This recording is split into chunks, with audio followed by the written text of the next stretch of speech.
Cuando llegaron los españoles, ellos comenzaron a tomar en forma de esclavos a todos los pueblos originarios, y en especial a nosotros, ya en el del borde costero. Y ellos a veces le cortaban hasta la lengua, parte de la oreja, le arrancaban algunos dedos. A nosotros nos decíamos que éramos sucios, que éramos pobres, que andábamos hediondos. O sea, de esa manera nos trataban, por venir de orilla de costa, por vivir en el mar. Nuestros abuelos sufrieron discriminación cuando iban a la escuela a Carrizalillo. Ellos siempre los mandaban con pescados, con mariscos para los padrinos, y pasado también a pescado, qué sé yo. Siempre les llamaban los changos, ahí vienen los changos.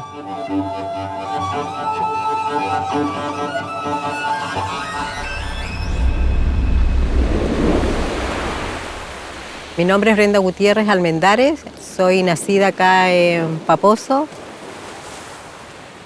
Yo siempre supe que era chango y nunca me avergoncé.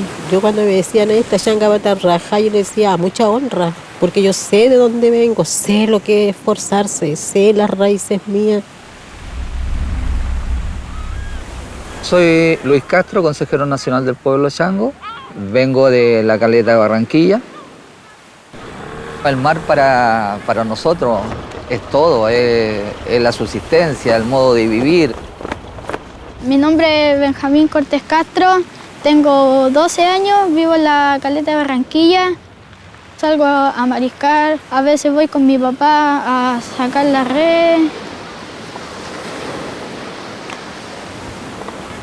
Mi nombre es Felipe Rivera Marín, presidente de la agrupación Changos Descendientes del último constructor de balsa de Coroló, de Caleta General de Aceituno. El chango hoy día no es un sujeto de derechos políticos, ni sociales, culturales, económicos. Son un grupo de ciudadanos que están expuestos a la vulnerabilidad. Nosotros lo que buscamos y queremos llegar a poder recuperar todas nuestras transhumancias, ¿ya? Porque estamos muy reprimidos en el borde costero, trabajamos en la tercera región, no podemos pasar la segunda, ni mucho menos. Para mí mi familia es muy importante, estar con mi tata también, cuando está allá en sus reuniones del pueblo chango, me gusta también ir para allá al consejo, estar con ellos. Celebrar de los changos. No hay luz eléctrica, no hay alcantarillado, no hay agua potable, tampoco hay educación.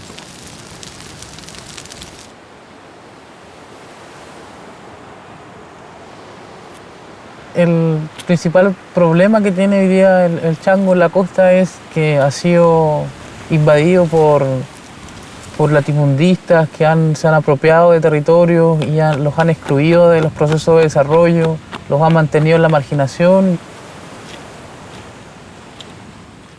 Perdimos nuestro lenguaje, perdimos todo. Entonces ahora, como digo yo, un nuevo chango renacido, tenemos que empaparlo, pero sacarlo de nuestro sentir y buscar nuestra propia identidad.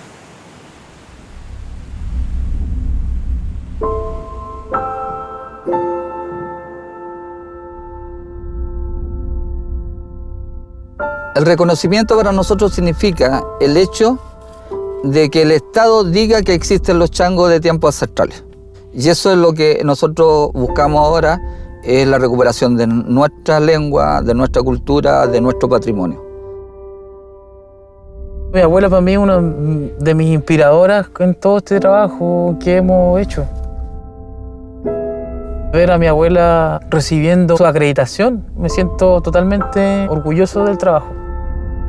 Esperamos que en la próxima Constitución se consagren esos derechos y que le pueda devolver la dignidad a los pueblos originarios, el lugar que les pertenece, tener derecho a ser elegidos, poder elegirse, tener sus propias formas de organizarse, respetar su libre determinación.